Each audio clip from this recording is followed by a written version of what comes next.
I think the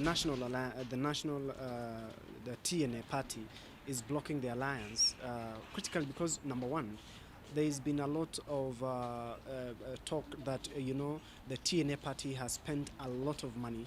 The Uhuru and his family, Uhuru Kenyatta and his family, have spent a lot of millions to build TNA, and it will not look pragmatic, to break it up or to dissolve it only 4 years after it was born. So there is a lot of technicalities, and also there is the TNA has been viewed as a party that not only carries the entire region, the entire population in Kenya, but it is also viewed as a political party that is solidifying the central Kenya vote. So there could be also a talk that how about saying we dissolve it, where will be the Mount Kenya region heading to?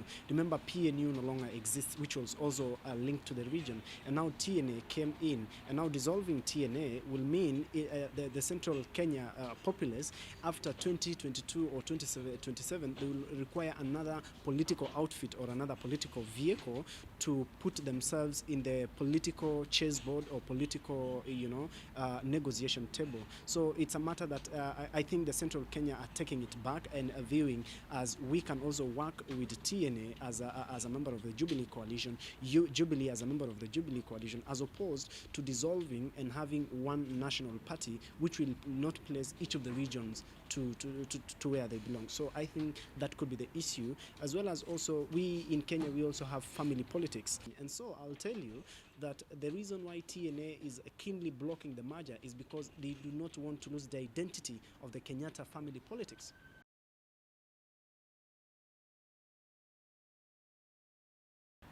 I'll tell you yes, depending on how the merger is technically handled, betting in mind that Jubilee is a very huge coalition.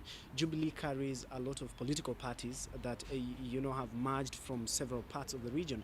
Remember, the Ameru have their ambas inside Jubilee, the URP are in Jubilee, TNA, and all other political parties that came and signed the post-election agreement with the Jubilee administration. So I will tell you, it's a critical merging all the political parties into one that is the Jubilee party will bring two scenarios.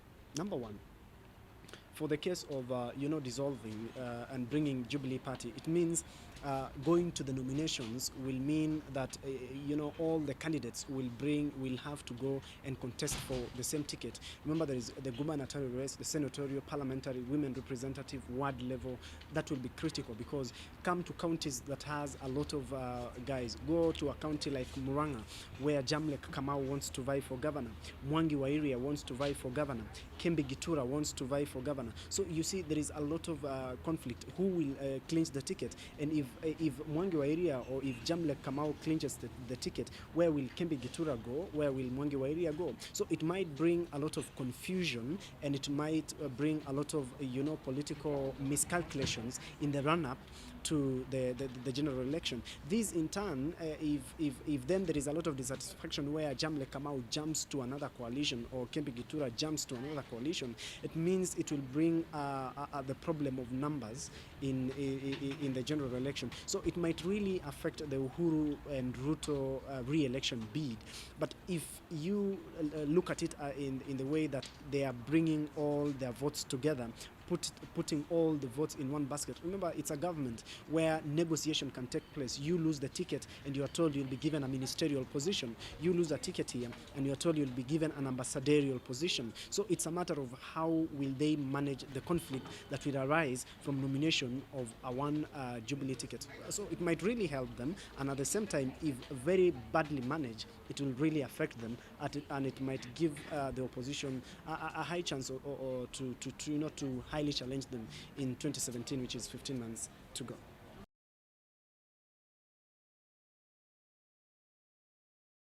Political parties' nominations have been very critical and have been a very big problem, because in Kenya there is a culture that has been planted into the political arena that once you win a nomination ticket of major political parties, it means then the election is concluded at that particular point. We have parties that are regional parties, because we have TNA in central Kenya, URP in Rift Valley, and ODM in Nyanza and parts of Western.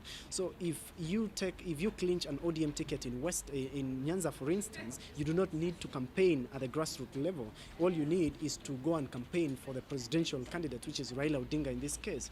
So the reason why the party nominations turn chaotic, it's because it is deemed that a general election for a parliamentary, gubernatorial, senatorial, and ward level seat is concluded at the nomination stage. That is why you see politicians dish money to get the particular tickets. So that has been a very big problem. And at the same time, small political parties have also not been nurtured. They have not been supported to have a national outlook. So if you lose your party ticket in this particular point, you deem that it might force you to wait until the next general election, as opposed to ditching camp and going to seek re-election, an election from that particular another political party. So there is these taking political parties into regional, where you see if you are not allied to this party, you are as good as as not being elected. You will not be elected. So it's been a very major problem from my view.